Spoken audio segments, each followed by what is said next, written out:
Yo, parish orphans and retrogrades. Today we're dealing with the heavy burdens of Catholic fundamentalism.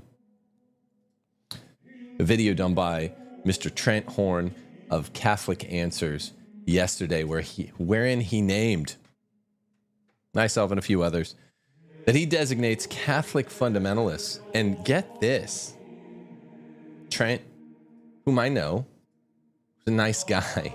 He's a nice guy. He's a funny guy, but he's a very nice guy. He was plucky enough to depict me and others, the Catholic fundamentalists, as Pharisees in his video. This is quite rich. This is plucky. One thing, Pharisees are the most odious, villainous characters in the New Testament, as you know. These are people that literally believe in the evil Talmud, which is why our Lord hated them. We're going to deal with this in a second. They were Talmudic scholars. The Talmud is a filthy, filthy book. And so Jesus disliked them because of that. That's why Jesus hated the Pharisees, by the way.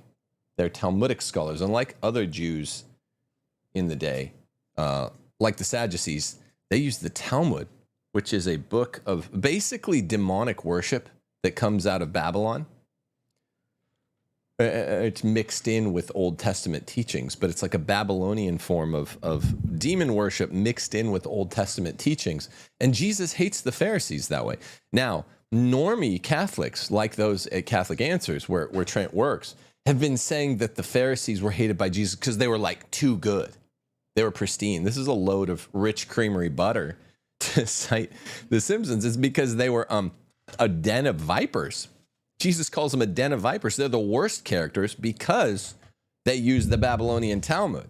So we'll deal with lots of the claims of Trent, maybe even all of them. But he includes me in this rogues gallery of Catholic fundamentalists because his claim is that that fundamentalists extrapolate on what is required by Scripture or tradition or magisterium, and that their extrapolations involve interpolations. Like we're drawing out of the text instead of just straightforwardly reading the text. It might be true with some in a couple of the cases of his other hit list criticisms. It's not with regard to me. He, as always, Trent is still nursing. Poor little Trent Horn is still nursing a sore bottom from the spanking that he was handed 5 years ago when we double debated death penalty, where he outed himself as a modernist, and feminism, where he outed himself as a feminist.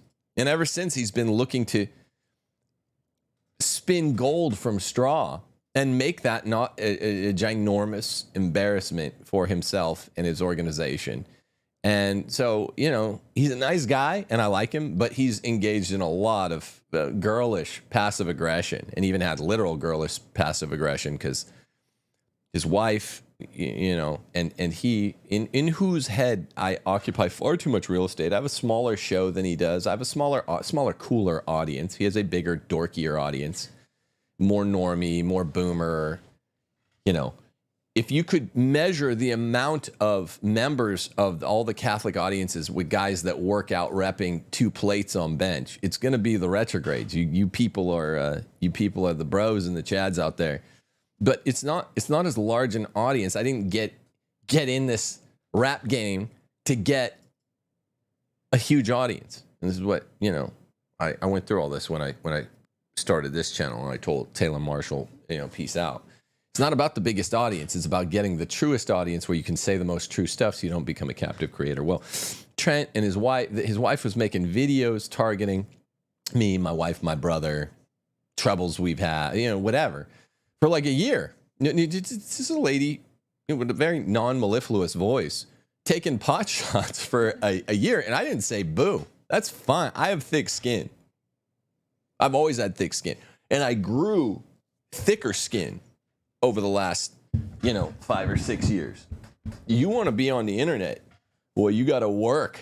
You got to thicken that epidermis and even the dermis below. That's fine. I don't have to have everyone singing my praises, saying I'm the nicest guy, saying I'm the best guy. That's fine. It doesn't bother me. I have thick skin. I didn't say boo when Trent's wife attempted humor with all those videos and like I was in everyone, or my wife or my brother. I couldn't care less. I told them I'll next time I'm in Dallas, we'll go to dinner. I'll still take them to dinner. But you know, I have all sorts of pearl clutchers in the really, really school marmy Catholic internet world. It's just a bunch of school marms. I won't tell you who contacted me in DMs saying, "Oh, don't make jokes about Trent's J-Fro." I said, "Look, man, I like the NBA. I grew up watching early 80s footage of Magic Johnson and Larry. Even Larry had a fro. Now, it's not a J-Fro, but Larry Bird had a fro. All, you know, Magic in his Michigan State days had a fro. A lot of my favorite basketball players had fros. So that's a haircut I happen to admire, sir." You look great in the J-Fro. Thank you. Thank you. So Trent Horn having a J-Fro, that's cool, dog. That's really cool. I'm sure it's always served him well in social setting. Yeah, you can get glad in the same shorts you got mad in or whatever. All the school marms out there. They're not in this audience, but don't give me that. He calls me a Pharisee. That takes a lot of pluck for a man of a Jewish ethnic background. We'll go to dinner. We'll eat a brisket or whatever. But now I do have to address the falsities, because Catholic Answers is a modernist feminist organization for half Catholic boomers, and it's propped up on doing these tired Protestant apologetics. Everyone knows we don't worship Mary and the saints. Okay, that's like the one thing they say that's true.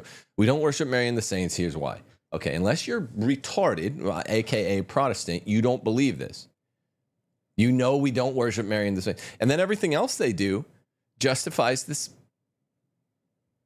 weird claims that a lot of the other people are extrapolating on what's required by Catholic scripture, tradition, magisterium. And in some cases, he's right. I'm going to run through them really fast. The other instances. Other people can defend themselves, but I'll defend who needs defending. But he makes some valid critiques of extrapolations. That means laying extra heavy burdens rather than what some clear Catholic teaching requires. But then he gets to me, and he's still butthurt from that spanking he got 5 years ago. He still can't deal with the fact that it was just embarrassing for him to be defending modernism vis-a-vis the death penalty and feminism vis-a-vis feminism. And so he's still not over it. And he doesn't accuse me of extrapolation, because he can't. He reads the catechism, which says women can't go out. And then he's like, instead of saying what he said about the other fundamentalist Catholics, all he's left with me is like mocking the catechism.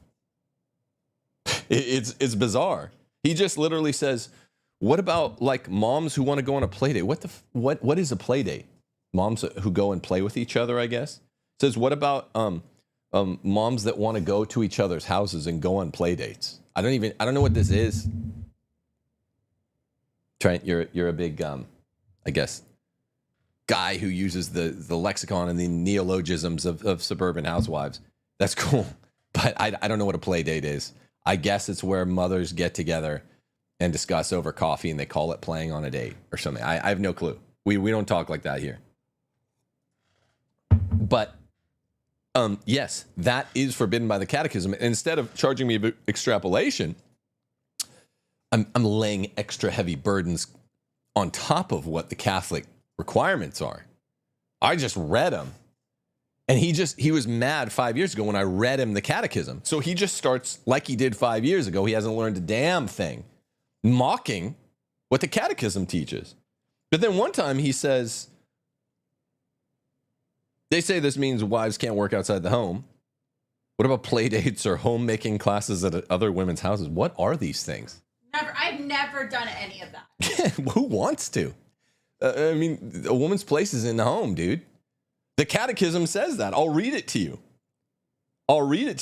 But at any rate, he does sort of admit that I don't engage in extrapolation or interpolation. I just read him the catechism and he doesn't like it. It offended him down from the J-Fro down to the tiptoes. And he's still mad about it. And he I don't know what. He cites John Paul II and John the 23rd, who, by the way, I mean, I know way more about this than Trent does. They never once contradict the 2,000-year-old teaching saying that women may work outside the home.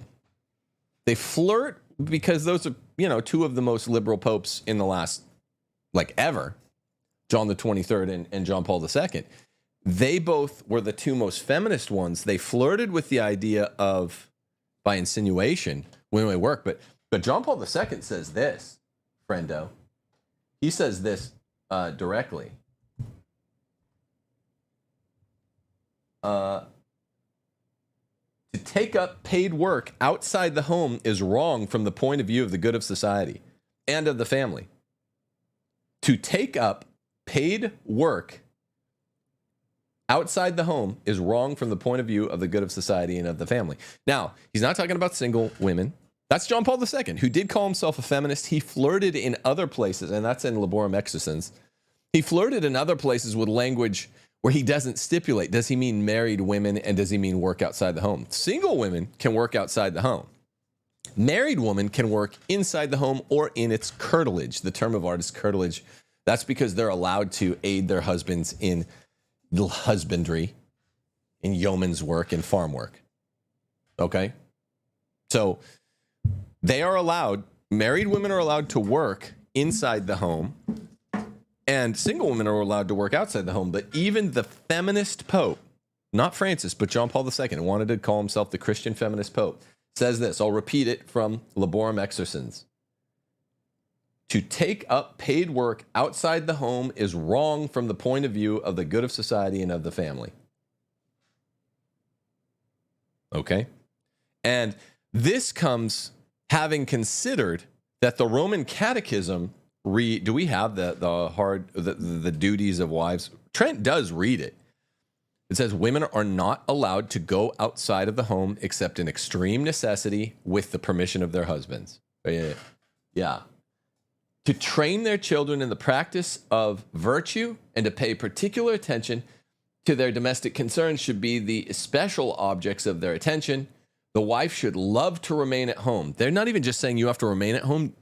The catechism is fixing the disposition of the individual constituent woman, fixing how you should feel about having to stay home. She should love to stay at home, remain at home, unless compelled by necessity to go out, and should never presume to leave home without her husband's consent. So Trent's whole video was on Catholics who lay extra, at what we would call in Latin, ad extra burdens, ad hoc, post hoc, to what the Catholic teaching is already laying.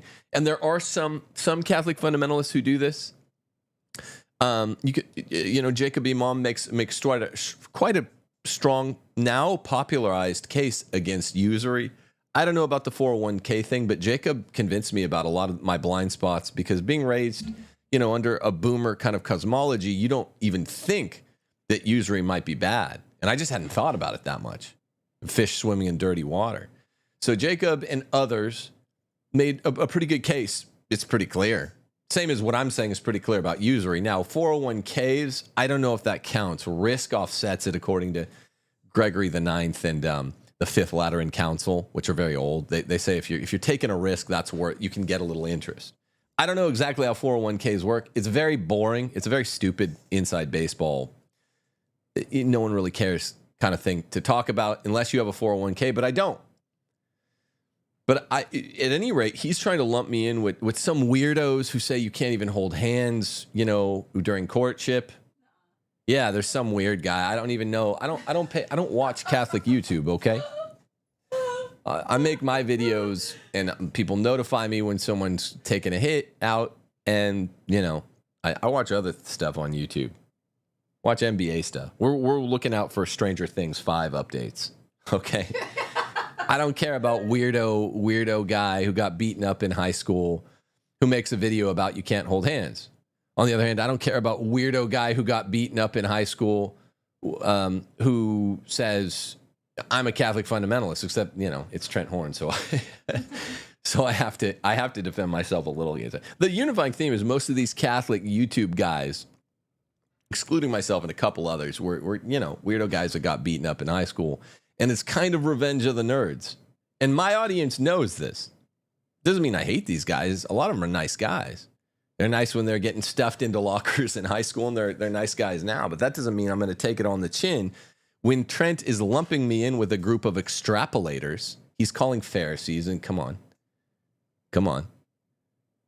But I'm not an extrapolator, okay? So he starts out and he says something like, Pharisees were the most righteous people. And Trent, come on, you're showing the provenance here. This is what normies have been brainwashed to think.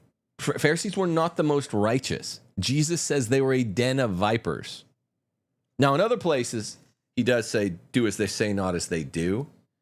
So they weren't actively teaching Talmudically. The Talmud got extra bad because it's an oral tradition after Jesus' time, but there's bad stuff in it before Jesus' day. And guess what? The Pharisees were like the main religious Jewish group that had the Talmud.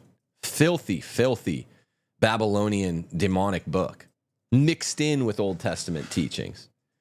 So Jesus didn't like them for this reason and others, but it's not because they were righteous. It's just wrong. That's just what why does Jesus hate the Pharisees? I'm not doing a whole show on it now. Maybe I will later. But you guys you got a pet. You got a responsibility. You got to look into that. Why did Jesus hate the Pharisees? It's a basic question. It's not because they were righteous. This requires a show. I say it's because they had the Talmud. At the very least, he said, do as they say, not as they do. This den of vipers. But, don't call me a Pharisee, Trent. Look, we can still be friends. We'll still go eat brisket. But if you want to. I do like Trent. Okay?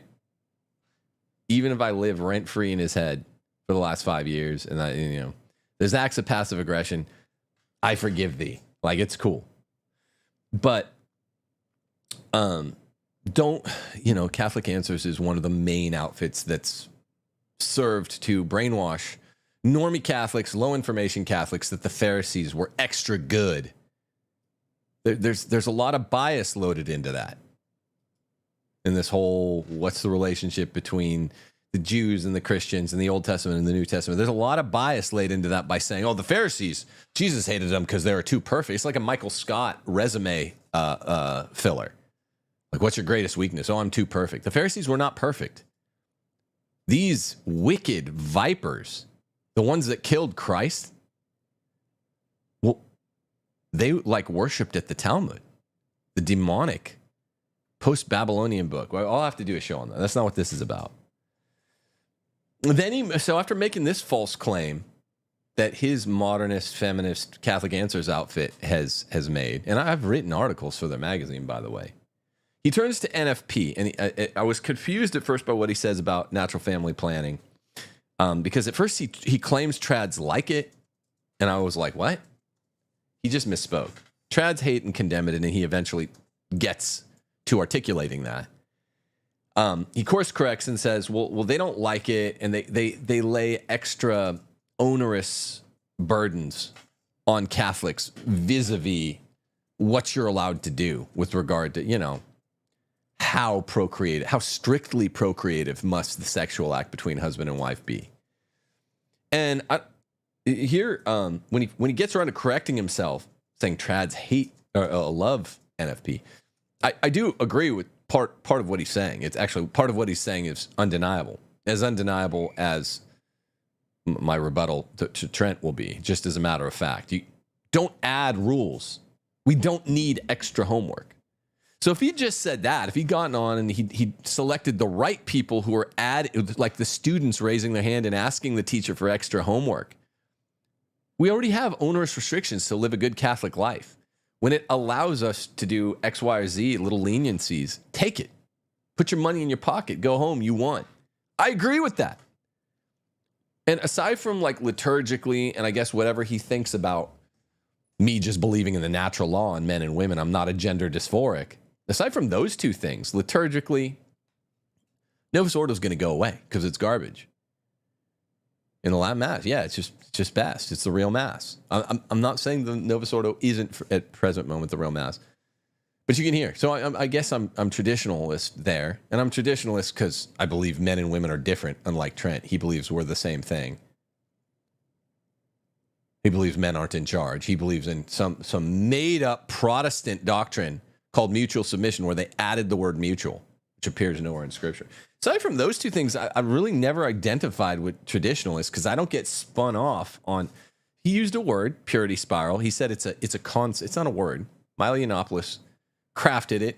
I'm the main one. Before Milo was Catholic, I brought Milo's word because it was when we were homies, when he was publishing Catholic Republic. After Catholic Answers kicked that book off their press, which they originally contracted. A lot of people don't know that. I have history, and I'm still not bitter. I like these guys personally.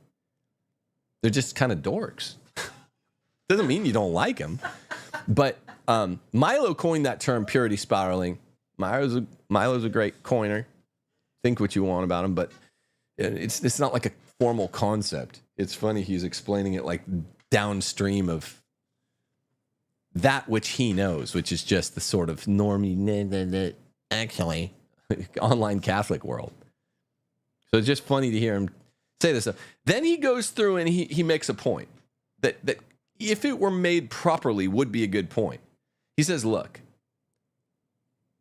some of whom he designates the online Catholic fundamentalists will contradict themselves by distinguishing themselves from Protestants by saying the office of bishop or pope set us apart from Protestants, the magisterium.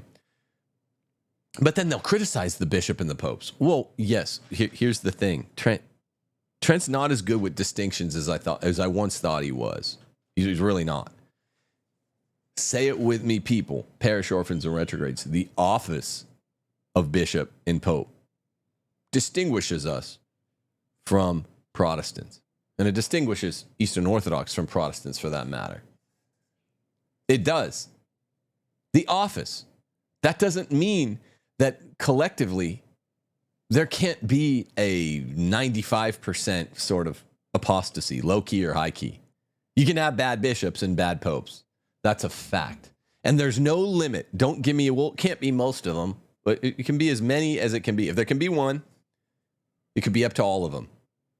Particularly when there's scriptures like our Lord saying, when the Son of Man returns, will there be any faith left on earth at all? That's him saying that by the time he comes back, basically no one's going to have the faith. Now, unlike these Catholic fundamentalists he designates, I'm not saying I have the true faith. I'm just saying in matters of natural law, like men, women, intersexuality, I'm positive. Some of these other issues he deals with, I'm not totally sure. But Trent just isn't so handy with distinctions. The office of Pope and Bishop set us apart from Protestants. That doesn't mean the Pope and the Bishop can't be sleazebags. We know we've had sleazebag Pope and Bishops. Come on. Stay sharp, man. On the 401k being evil, I'm not sure because it's just a boring issue. But I will say this. I know for a fact that what Jacob says about usury and its widespread use by worldwide bankers is something that we were all inoculated to, and that's a deadly poison because the church is very clear about non-risk entailing usury. And I know that generally this offends Trent. He doesn't like that. Now, 401ks, Jacob never convinced me. I don't really care. It's not really my beef. Maybe Trent's right on that one. Who cares? Maybe slightly Jacob's laying an extra heavy burden that the magisterium hasn't laid. But it's still a weak argument to say, well, why haven't the bishops condemned it? I don't know. Have you ever been to church at a Novus Ordo parish, Trent? I'm sure you have because these are your people. Have you ever at your local Novus Ordo parish seen more than 3 families with more than 4 kids at once?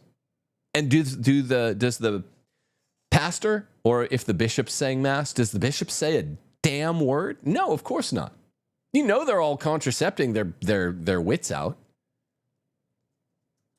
And if they can't all be infertile at 30, that's not normal. Yeah, everyone doesn't go infertile at 30 after they've had 2 or 3 kids, bro. So can the bishops form a sort of shroud, a sort of secret, a conspiracy, you will, of silence? Yes. Do they condemn anything that needs condemning? So I probably would guess that Trent's right, that 401ks aren't evil. It's too much of a snooze, and I'm going to die of boredom if I keep talking about it any longer. But I would be willing to wager Trent might be right on the 401ks thing.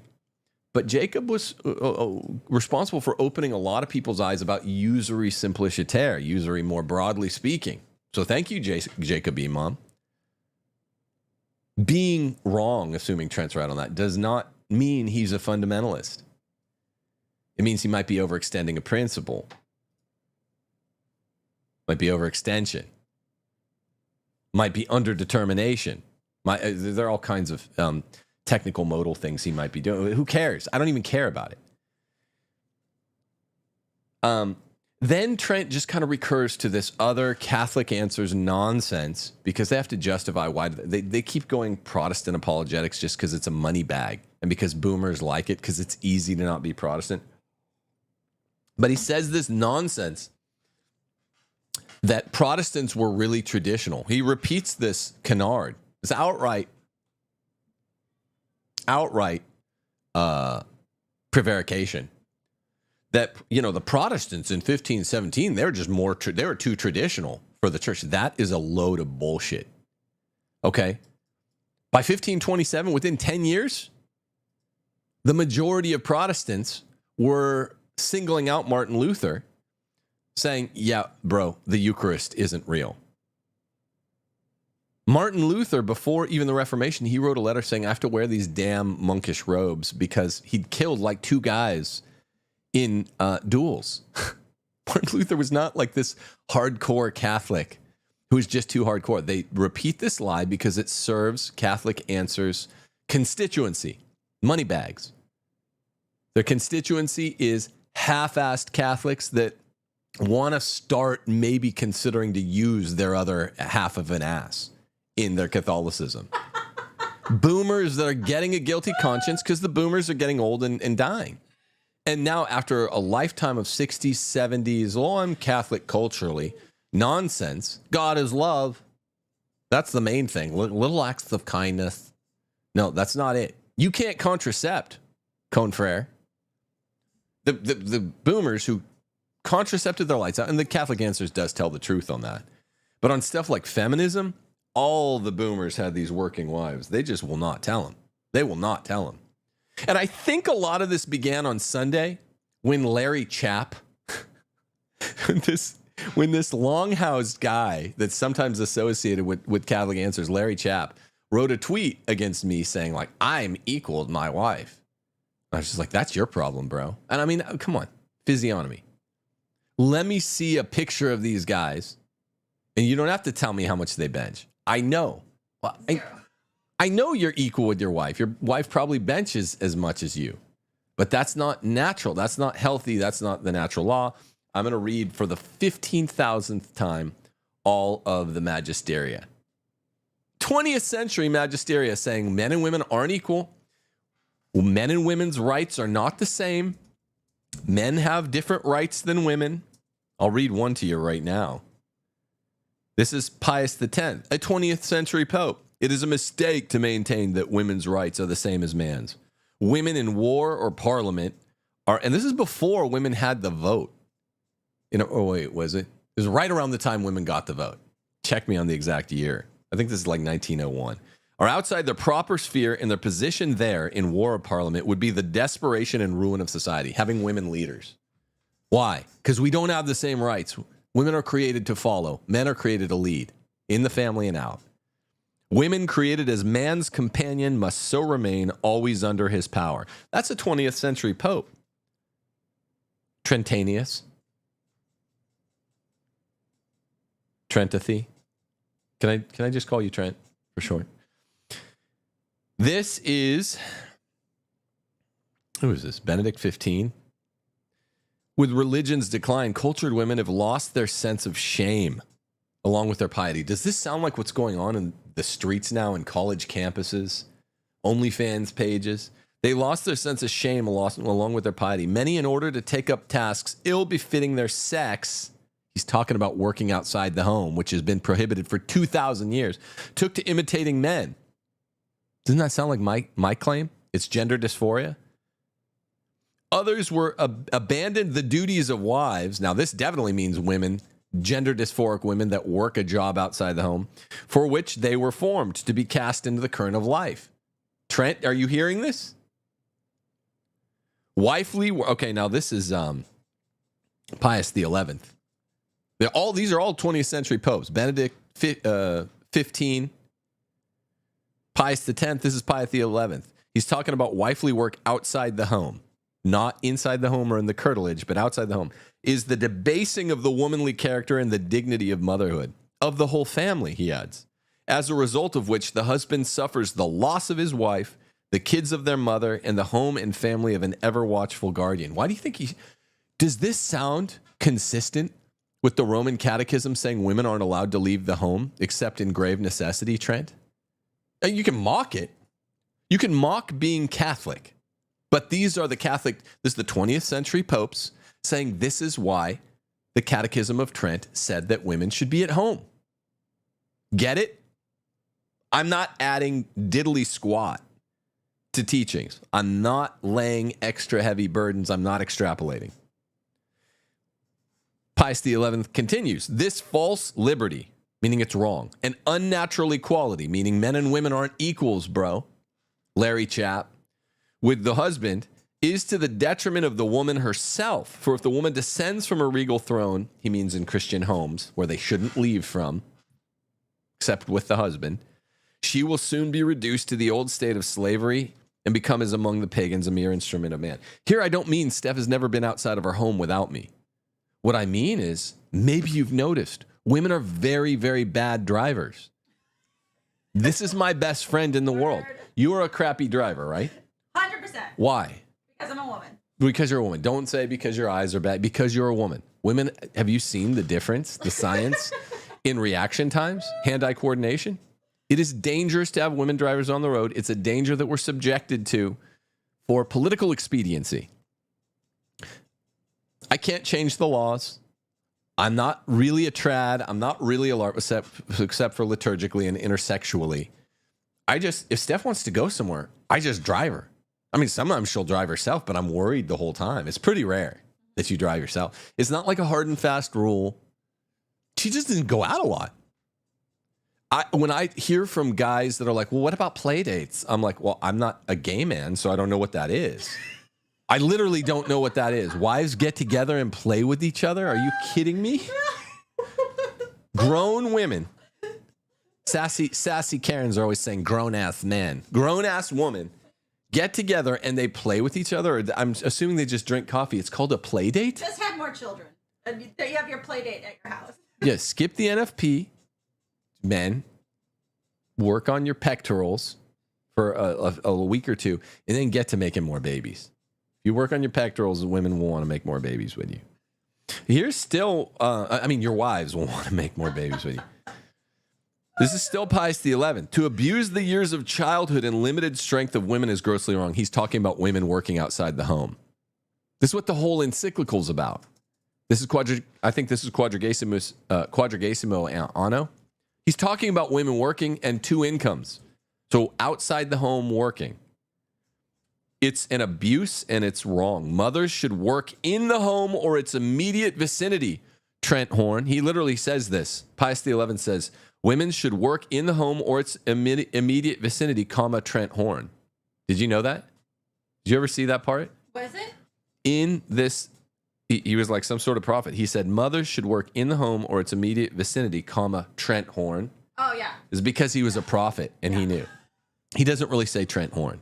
Mothers should work in the home or its immediate vicinity. And get this. Oh, am I just laying extra heavy burdens, Trent? You know I'm not. You know how badly you lost. Just admit it. Cope and seethe. It's an intolerable abuse to be abolished at all cost. An intolerable abuse to be abolished at all cost for mothers to be forced to engage in gainful occupations outside the home. I mean, could this get any clearer? Am I adding to the tradition? No, it's good for people. It's good for women to engage in an intolerable abuse to be abolished at all costs. That's how a pope says, if you do this, it's a sin. It's an intolerable abuse. He stops short of saying it's a mortal sin. It's just, it's like saying, well, it's a really, really bad abuse. It's an intolerable evil, another pope will say. And Trent's like, well, you should still be able to do it. It's just weird. And no hand-eye coordination. He's afraid to manliness. You gotta have, but what you need is manly men. But what you need is manly men. That, not saying that. I don't think it in the whatevers in the Pearl Day. Pius XI also says communism is quotations from 20th century popes. After Trent, I forgot, at one point he did lie in this thing. And I didn't write that. Trent and his, what's his wife's name? Lauren? Trent and Lauren are mad about the fact that she can't go out of the home. Don't take it up with me. I just read it in our debate 5 years ago and they haven't forgiven me. It's the non-abrogated catechetical teaching. Do you know what abrogation means? It means something that is reformable that has been factually, historically reformed.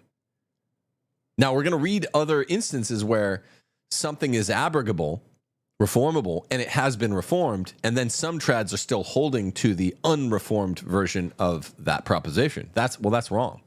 If it's reformable and the church changes the teaching, I'll show you a couple examples of that in a second, then you got to follow suit. But the catechism, the duties of wives section in the Roman Catechism says precisely what I read. I didn't write it. Wives are to love to remain at home and only go out under extreme necessity. Their main thing is to be at home and to focus on their family. And then all these 20th century popes are saying it's an evil, an intolerable abuse, a serious, serious evil and abuse, something that's bad for the family and bad for humanity, for wives to be outside of homes. They're just not fit for it. That doesn't mean never. That doesn't mean if I'm really sick and all the kids are really sick and Steph's healthy, she's not going to run to CVS. You're strong. That's not honest. And that's not what Trent was criticizing. That's not the manner of his criticism of the other Catholic fundamentalists. With me, he shifts. With me, he's not saying that I'm adding to what the catechism teaches. He's just mad that I'm reading the catechism in his general direction.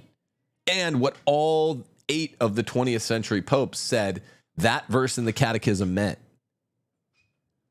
So he shifts his critique when it comes to Tim Gordon. He's got this special place of ressentiment from me and my wife. Just because, let's face it, you guys know it. We popularized the teaching. No one even knew about that before 5 years ago. Now everyone's talking about it. And so Catholic Answers trots out Larry Chapp on Sunday saying like, oh, on Ephesians 5 Sunday, I want everyone to know I'm a feminist or whatever he said. And Trent's like, well, you have to be at least a little feminist. Trent's always trying to have everything. Everything can't be halved. So he says, he quotes John Paul II and John the 23rd, who never once contradict this fast bimillennial teaching that married women can't work outside the home. Single women can work outside the home. Married women can work inside the home or in its immediate vicinity. Do you need me to reread that, Trent Horn? Here it is.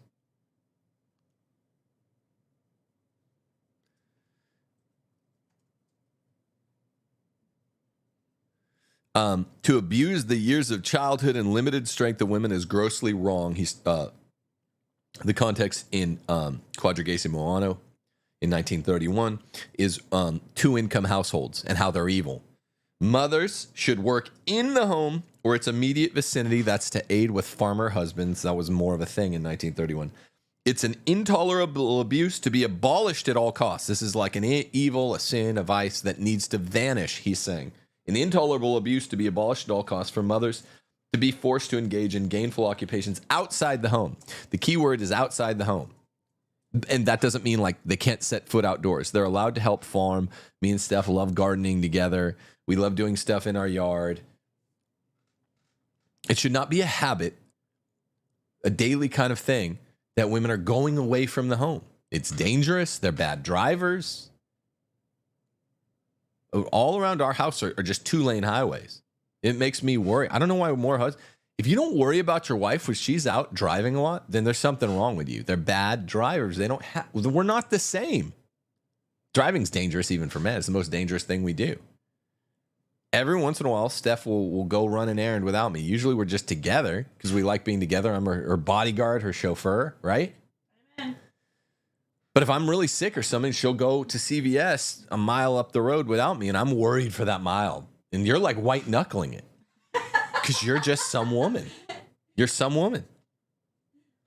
I don't know what's wrong with guys that their wives like go around town and they don't worry about their physical safety. Women get kidnapped all the time, but more than that, they just get in car accidents because they're incompetent drivers. And now here's Pius XII. Has woman's position been thereby improved by going to work? He's saying, because this nonsense began before 1958. Equality of rights with man. Hear this, Larry Chap. Equality of rights with man brought her abandonment of the home where she reigned queen, and it brought her subjection to the same work strain and hours, entailing depreciation of her true dignity and the solid foundation of her rights, her feminine role. Do you hear that? It depreciated her dignity. Equality of women depreciated the dignity of women, and going to work depreciated their dignity, which is always associated with sin also. I don't really care whether or not it's a sin.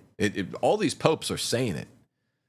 I don't really care. Listen to this. This is also Pius XII. We see a woman who, in order to augment her husband's earnings, which is a really wrong thing that we're talking about here, betakes herself to a factory, leaving her house abandoned during her absence. The house, untidy and small perhaps before, becomes even more miserable for lack of care. Does this sound like the lives of a bunch of Trent Horn Catholic Answers listeners? I mean, look at me, everyone here. Most of you guys are either your wives have been pulled out of the workplace or you're trying to do so actively. I get it. I'm preaching to the choir because you guys are cool. You're parish orphans and retrogrades. But if any of Trent's people, Trentonio, sorry, what's his official name? Trentothy, are listening in, the Catholic Answers people, look, I love you guys too. They're talking about your home. You have to fight. Why do you fight so much? Why do all egalitarian feminist couples, feminist men like Larry Chap and Trent Horn, why do they all, I don't know them specifically, but why do all you guys have so many fights with your wife? Because you're all in each other's lane. She's up in your Kool-Aid. Going to work, get home, oh, my feet are sore. I need a foot rub. I need a back rub. That's the woman's job. The woman should have been home, caring for the home. It's not so stressful, keeping it nice, but she's not in a bad mood by day. So you're the one that comes home in a bad mood. She's got the meal made. The house looks lovely. This cheers up the man. St. Jose Maria Escriva wrote about this greatly, capaciously, voluminously. The woman's job is to cheer you up when you get home because she's in a good mood because maybe she could sleep in. Women are the softer, fairer, gentler, prettier sex. Let them sleep in. You had to get up at whatever, 6:30. It sucks. You're breaking your balls at work. Let her sleep in until 9:30, whenever. Care for the home. It's not a 40-hour-a-week job. Don't pretend it is. It's nice.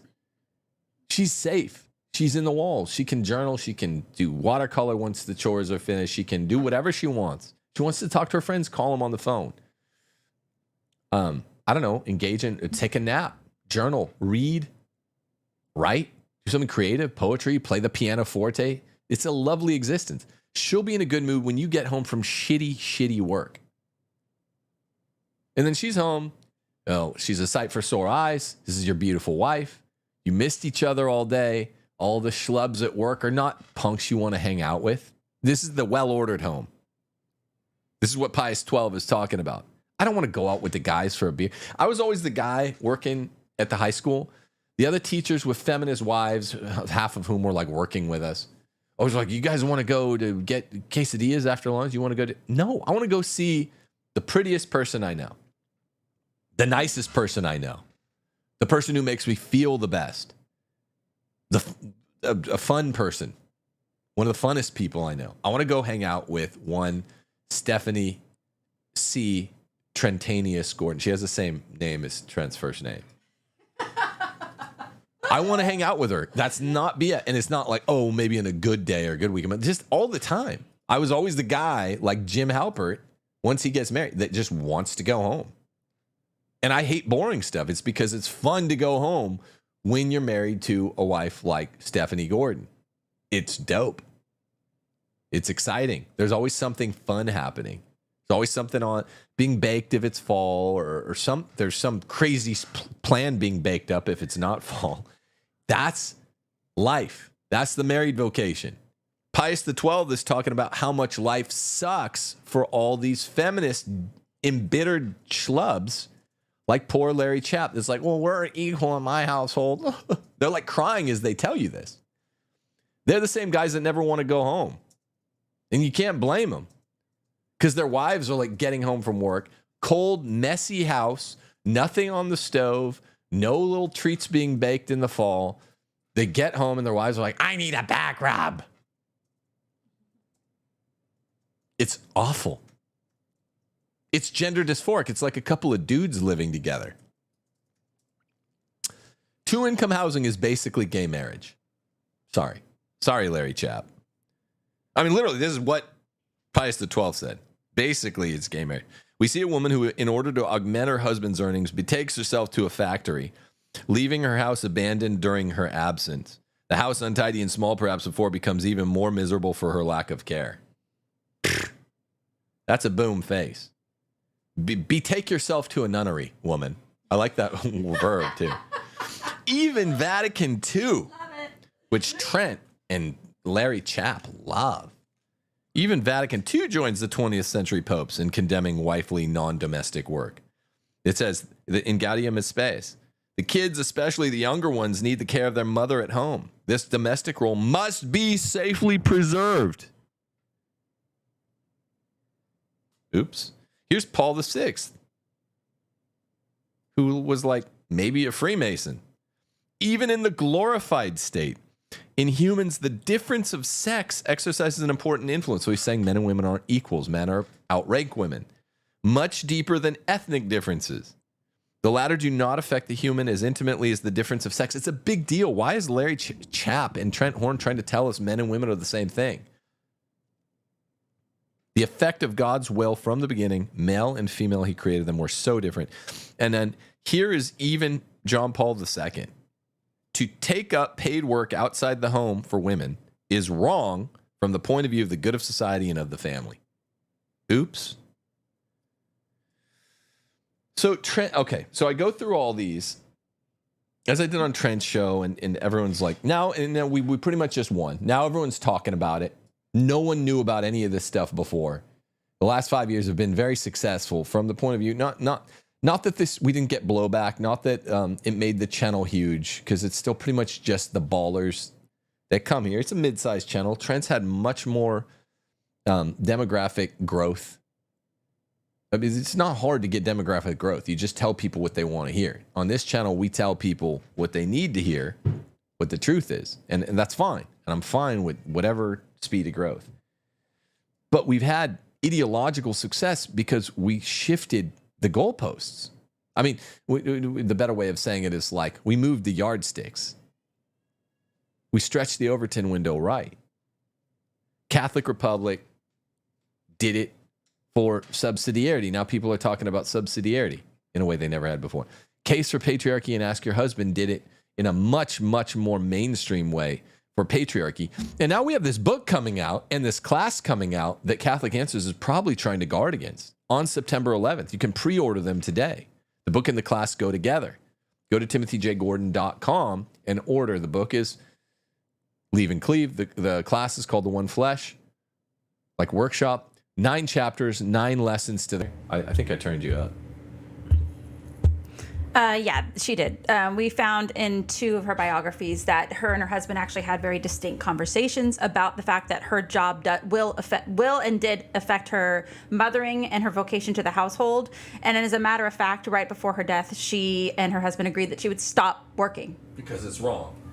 Because it's wrong. And I believe there was even a Laura Horn herself on a... Is it Laura or Lauren? Oh gosh, I'm sorry. I'm not trying to be like snarky by not saying the right name. I thought it was Laura. Maybe it's Laura. I believe there was a Pints with Aquinas where she talks about her leaving her workplace was the best thing that she ever did. Yeah, because they have like a near moral catastrophe. Like, I'm not making mince of that. But it seems like they would be more circumspect in advising people that it's not grave to work outside the home when they share openly a morally grave situation that occurred because she was working. I mean, that just kind of baffles me. I'm not gonna get into that. They seem like nice people, and it is Laura. It's Laura Horn. Sorry.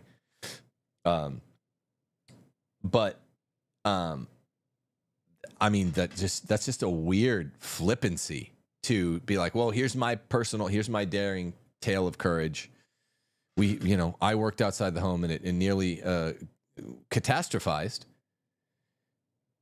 resulted catastrophically. And yet me and my husband are out there telling people, even though it's ideal to not work, maybe some people want to.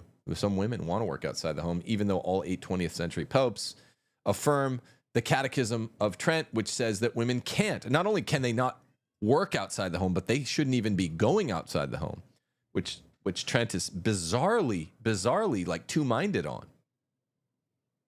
And he's had 5 years to absorb the blow, because we debated 5 years ago, I think this month. It was either August or September of 2019 that I went into the box, El Tejon or whatever. El Cajon, what is it? El Tejon, I forget what it is. The barrio, where Catholic Answers has its thing, and we did that double debate. And he says, they say this means wives can't work outside the home, after reading the passage where wives can't go anywhere outside without their husbands. And then he says, well, they say that. Well, it means they can't do anything outside the home without their husbands. The Catechism section, the duties of wives, prohibits a more fundamental outside the home behavior than just work, just going outside, because it's dangerous and not fit for women. You just don't believe against gender dysphoria enough if you think men and women are the same and like, oh, we can go around. Like, women, rape's like a real danger. Car accidents are an even realer danger. Human trafficking, I just don't know why aren't you more protective of your wife? I just think men need to be more protective of their wives. This is my treasure here. And if Steph has to go somewhere, normally I'm like, just, if you don't mind, wait a half hour. I mean, she's usually asking me to drive her because she's an incompetent driver, AKA woman. But I'm like, I want to protect you. I want to be with you. We'll make jokes. We'll get a snow cone on the way. We have a little Connie cone. Connie cone is a famous Mississippi cone shack. We get little mini-sized Connie cones, have a laugh. How many women can say that? How many women can say that their husbands drive them to, what does he use, the grocery store, and I get a delicious Connie cone on the way? Oh, he's just what a jerk. He's just insecure. No, I mean, sometimes how many times have you taken the car out since we've been here in Mississippi for 4 years? Like, I can count a couple on probably 2 fingers. I'm just worried about her safety, people. What about play dates? I didn't know grown women need to play. That's a bizarre thing to say. Or it's kind of condescending. Or homemaking classes at other women's houses. I'm sorry, is this something that's happening with regularity? Is this like some cultural phenomenon? Homemaking classes at other women's houses? What the fuck are you talking about, bro? Are you serious?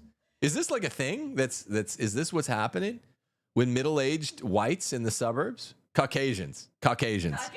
You guys I speak as one of you. You need to get your act together. Homemaking classes at other homes? Do you get the irony of this? The pathetic irony of, like, I need to leave my home, which I'm admonished not to do by timeless Catholic teaching, and learn how to stay home by going away from the home. You can't write the irony here. So after saying that people are bad, fundamentalists are bad because they add to the text, then he says, okay, well, Tim just reads the text. Tim adds nothing to the text. The text is actually stricter than what I taught because I've let Steph out of the home a couple of times. Let her get unchained from the radiator a couple times. I'm not even following the Catechism of Trent that strictly. But after saying that we're fundamentalists for adding to it, then he just starts criticizing me for following it to the letter of the law. And again, this is not what Protestants did. They started defiling the Eucharist, bro. So then he starts saying, well, then he just starts attacking the catechism. It's the most bizarre conceptual turn you can imagine. Then he goes through this passage in the Roman Catechism, which has never been abrogated, never been undone.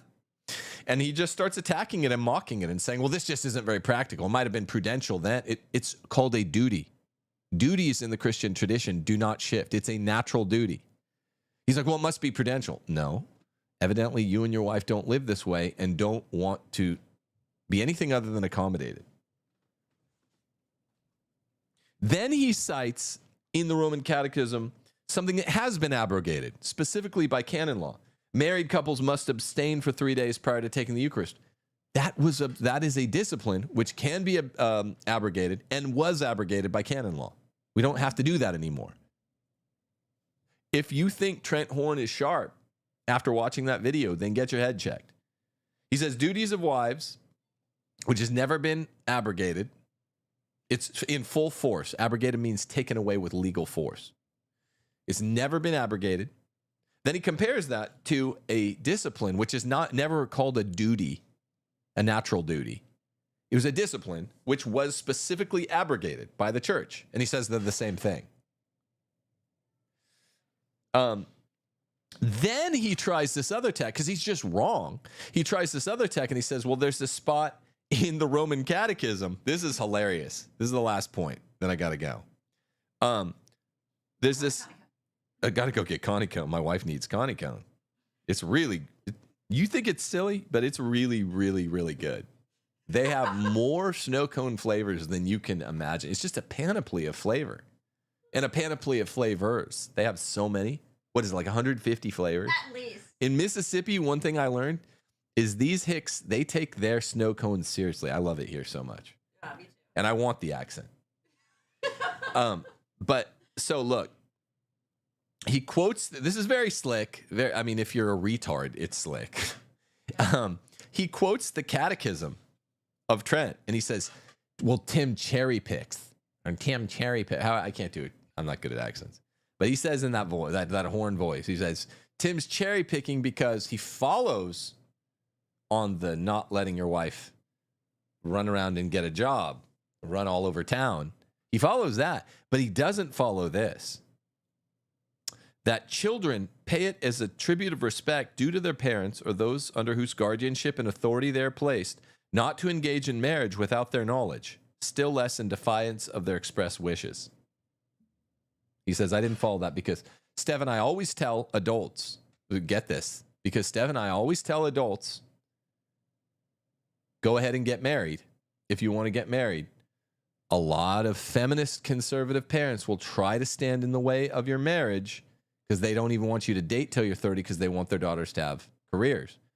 He says that because we tell adults that this passage in the Catechism that stipulates children, and later it says under 12 or 14, must get the consent of their parents. Do you know how the deep level of profound retardation it takes to think this is any kind of coherent point? Children pay a tribute of respect due to their parents or those under whose guardianship and authority they are placed. So we know we're talking about children, and it says children. And authority. You don't have not to engage in marriage without their knowledge. And then later it stipulates for boys, this means you have to be 14 or else this constrains you. Girls, 12. And then it changes it under canon law to 16 for boys, 14 for girls. But what you people don't know, and the Catholic Answers listeners don't know, is that arrested development colors your whole worldview. You're an adult at 16.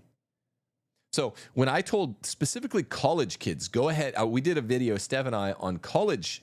They're not kids. college students who've been adults for like 10 years, according to the Catechism of Trent. Go ahead and get married, even if your feminist parents give you shit about getting married. I'm going to read canon law, which makes this absolutely crystal clear. Trent Horn is so ridiculously out of his element that it's embarrassing. Did you want to say something, Steph?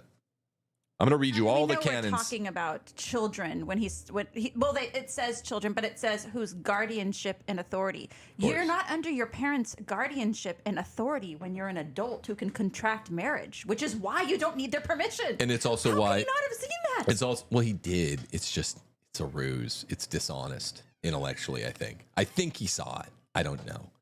But they stipulate 14 for boys require the permission. It's implied. 12 for girls. Your adults a lot earlier. Your kids, boomers, are a lot. They're adults a lot earlier, sooner, younger in life than you think.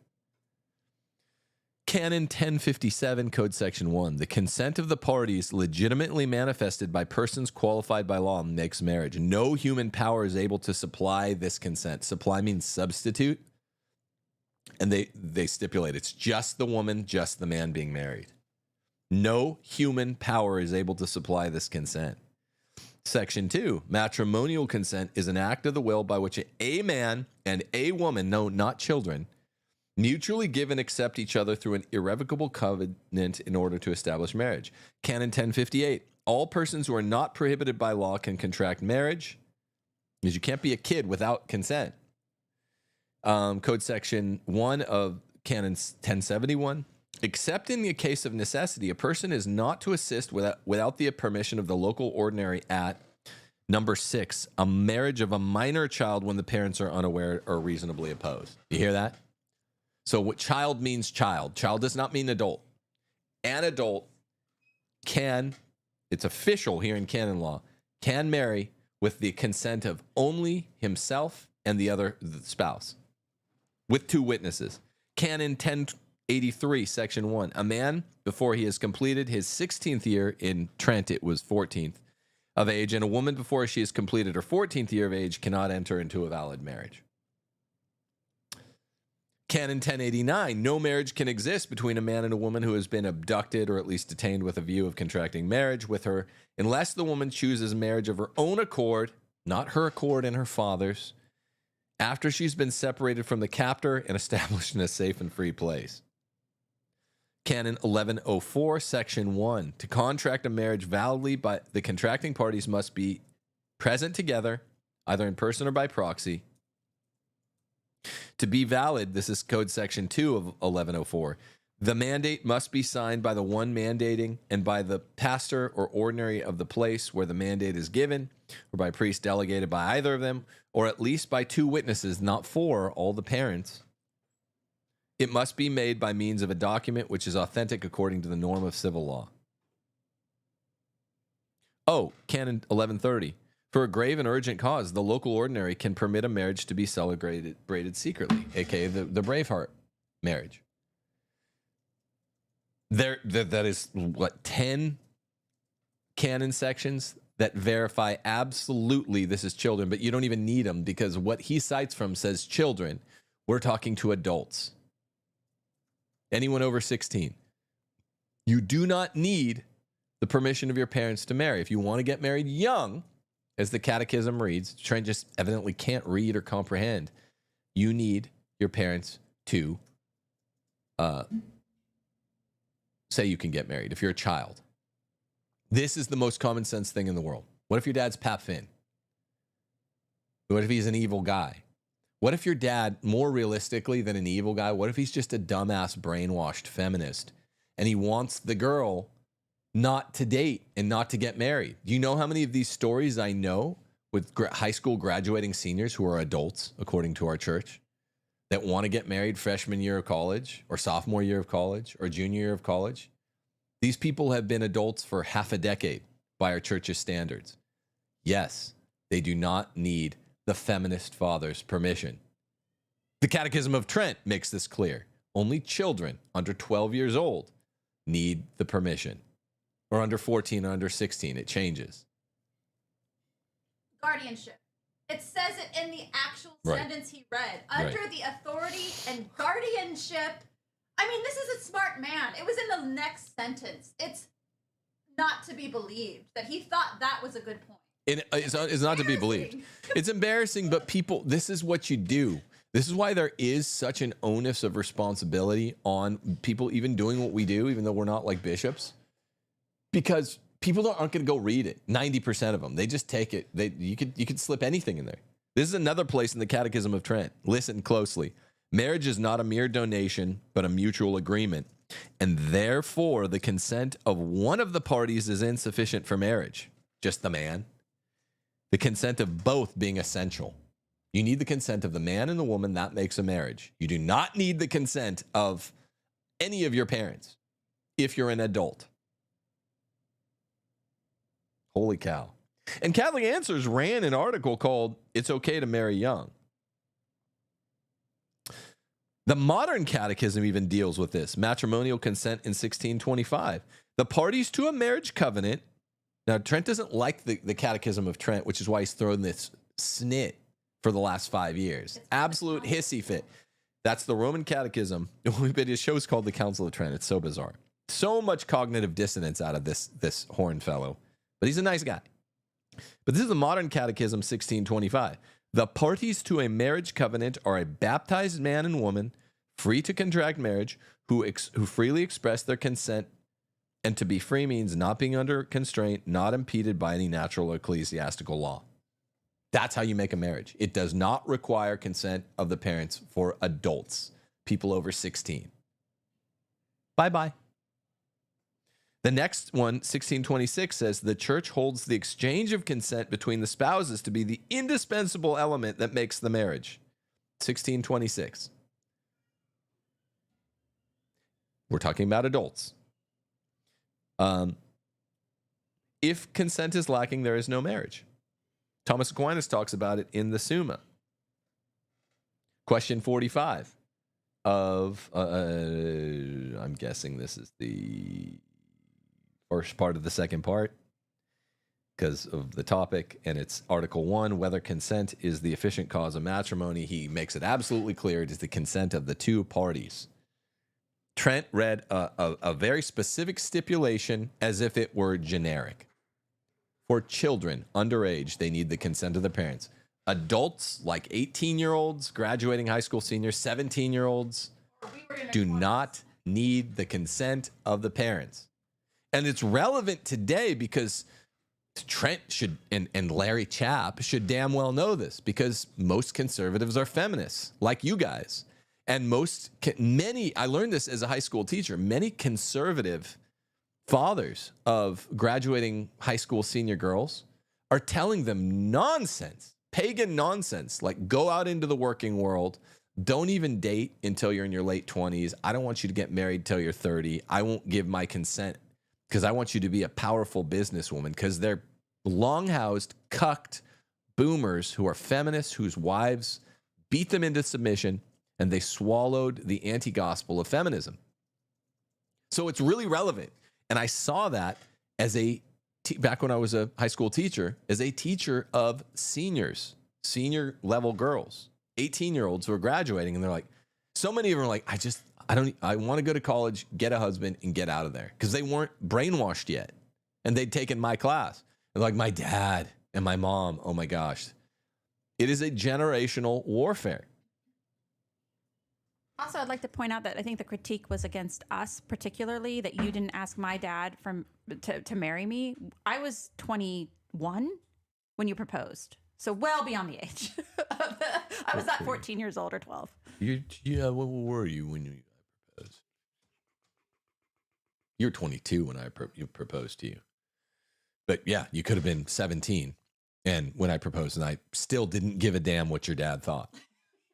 I mean, it might just be a confident man thing. It might, like, estrogen levels are higher than they've ever been in men. Testosterone levels are lower. It might literally be just a man thing. I had dated plentifully. And when I found the woman that I knew I wanted to pledge my life to, I don't care what friends think, what relatives think. I mean, they offer so many bad opinions.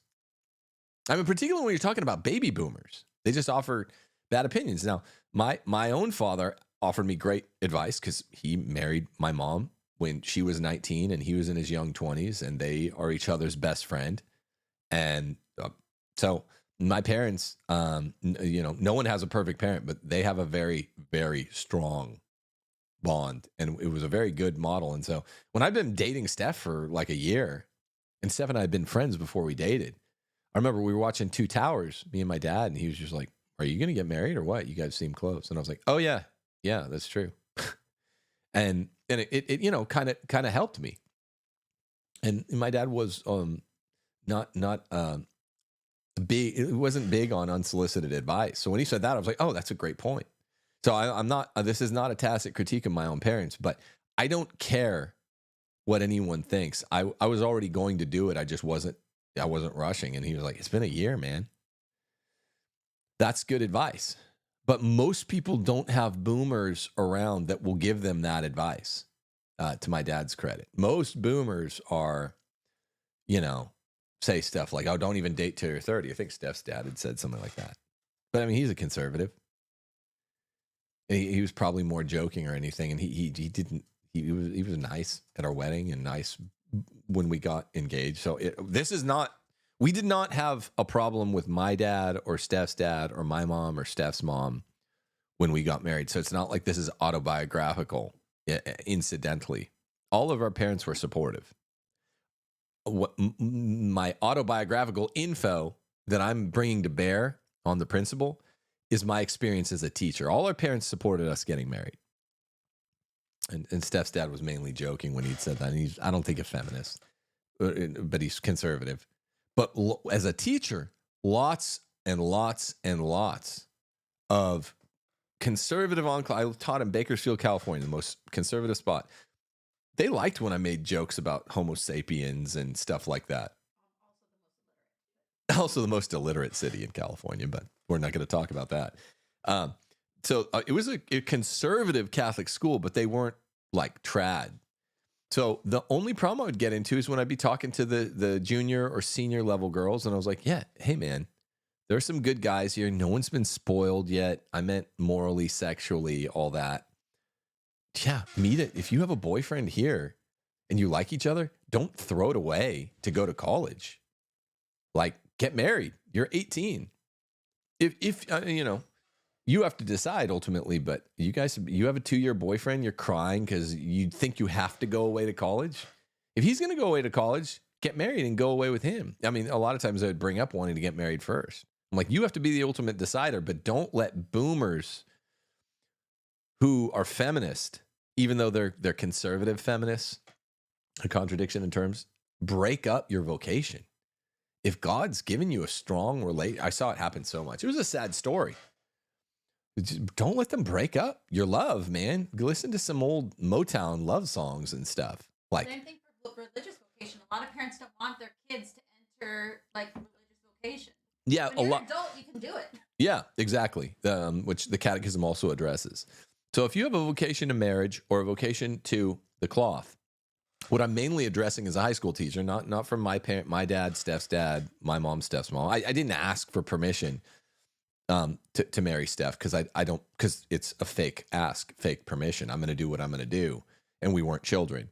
But they didn't stand in the way. So I'm not. There's no shade at my parents or Steph's parents there. Like I say, my personal connection to like an anecdote was being a high school teacher, and I was shocked to see how many conservative parents that otherwise liked me were like, "I want my daughter to go be a high-powered businesswoman." I was like, "Well, that's just gender dysphoria.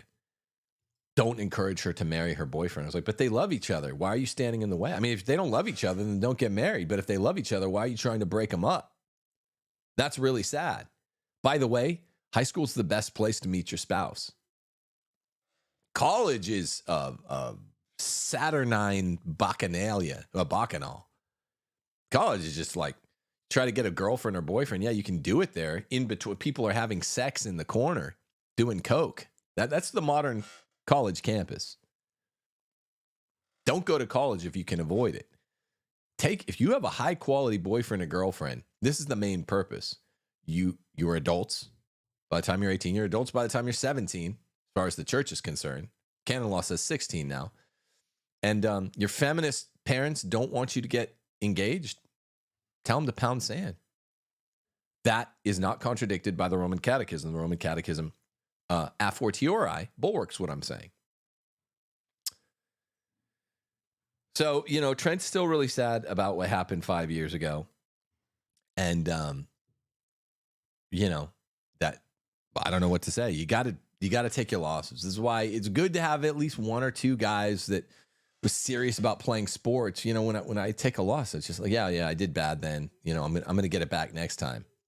When Apollo Creed basically ties Rocky, wins a split decision on the cards at the end of Rocky 1, he doesn't say like, well, that's not what really happened. He's like, I just undertrained. You're going to see the full Apollo Creed come back in the rematch. And then he loses even that one. And he's just like, okay, Rock's the best. That's why sports are important for your sons, people.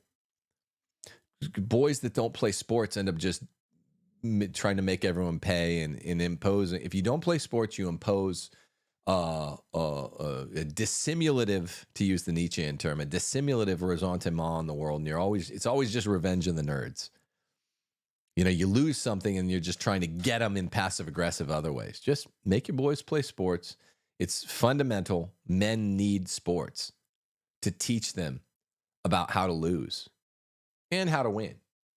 But it's just, dorky kids that grow up, not learning how to lose when they lose a debate 5 years ago. Then it comes to just for the next 5 years, their wives making passive aggressive video. I don't care. They weren't what they set out to be, but it's fine. I also don't. Sports also thicken your skin, so I don't care. We can still go get a meal when I'm in Dallas, but obviously Trent still got some sensitivity. And then the veiling stuff. That's another abrogable thing, even though that's a closer call. Because in the Bible, St. Paul says that women need to veil, and that it's so connected with the physiognomic concept of headship. Men, it's a sin to veil. Women, it's a sin not to veil. Yeah, the bishops have abrogated it. So I guess they have the interpretive hermeneutical power of saying so. But I don't know too many trads that say it's a sin not for women to veil anyway, but it just looks beautiful and awesome when women do. I just don't know that many people that say what he says. That trads say, you're fundamentalists, it's a sin. That's a closer call. But most of the time, some of the time on this heavy burdens vid, I kind of agree with what he's saying. Catholics are like adding to what's required by scripture, tradition, magisterium. I'm not doing that. Trent admitted I'm not doing that. He's like, and then Tim, it's really bad. You become a fundamentalist if you add stringency. You add requirements to what's required by scripture, tradition, magisterium. Here's all these guys that I think did that. Questionable with the veiling. Questionable with the 401ks. But guys do it with like dancing or like no holding hands before you're married. I mean, they're just making shit up. I agree with Trent. The fundamentals are just making shit up.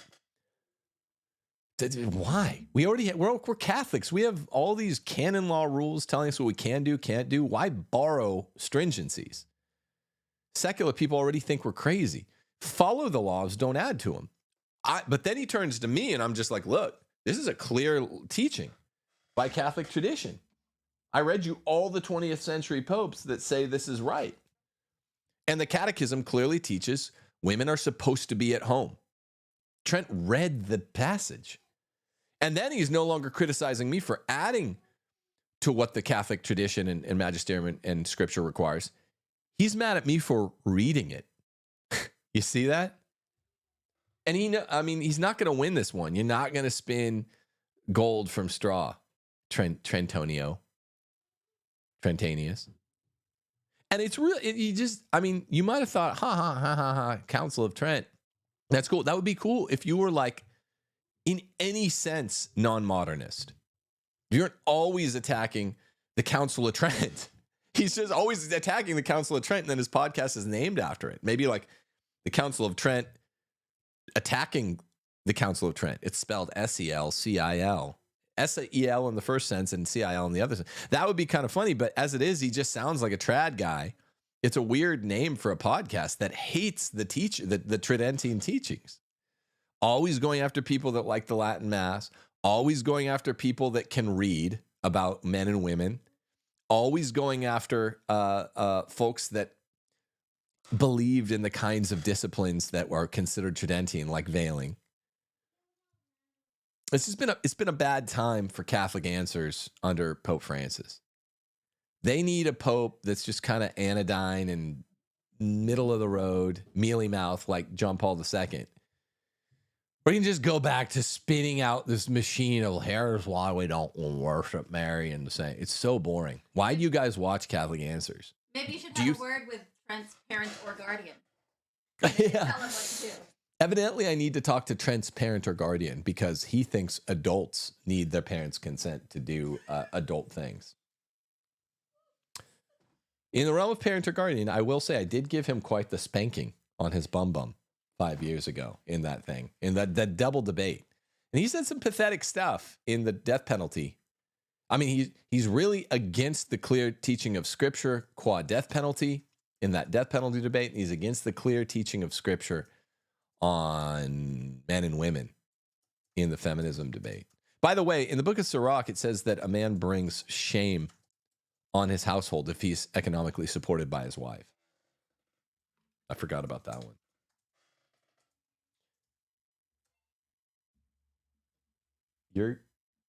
I cannot use the keypad to your computer. It's so hard. There's this quote in Arcanum, I'll close with, by Leo the 13th.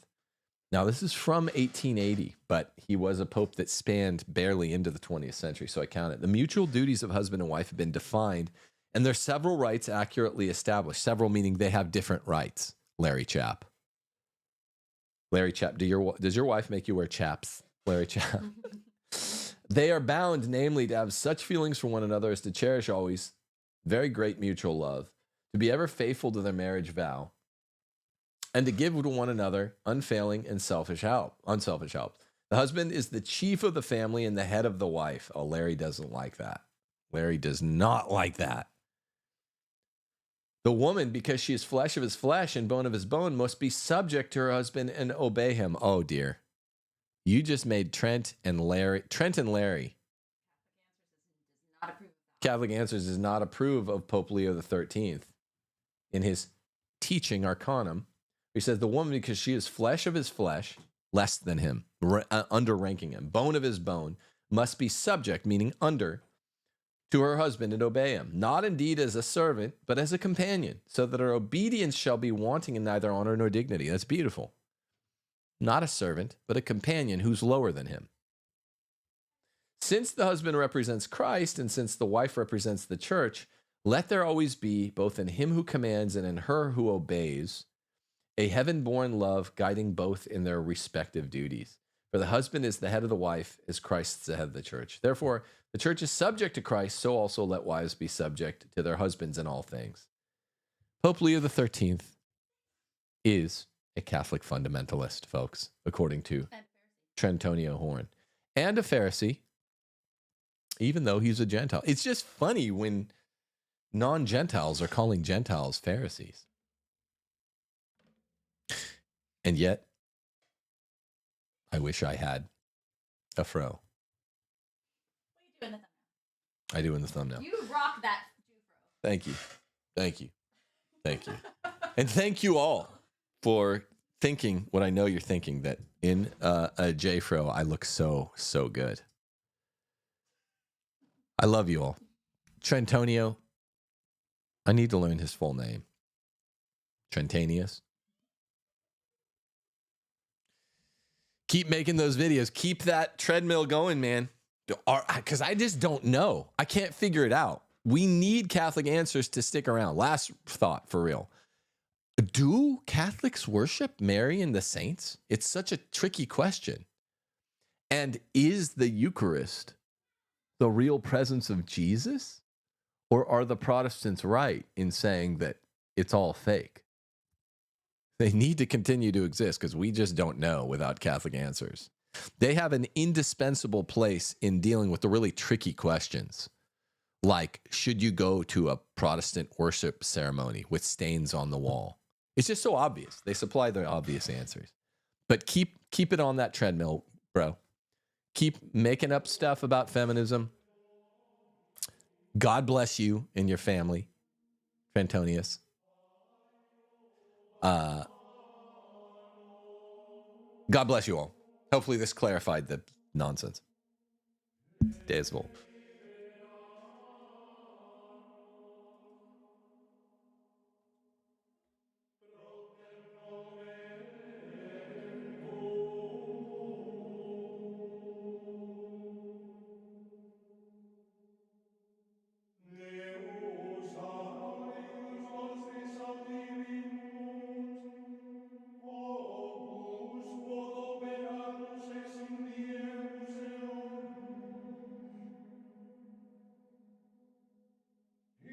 In die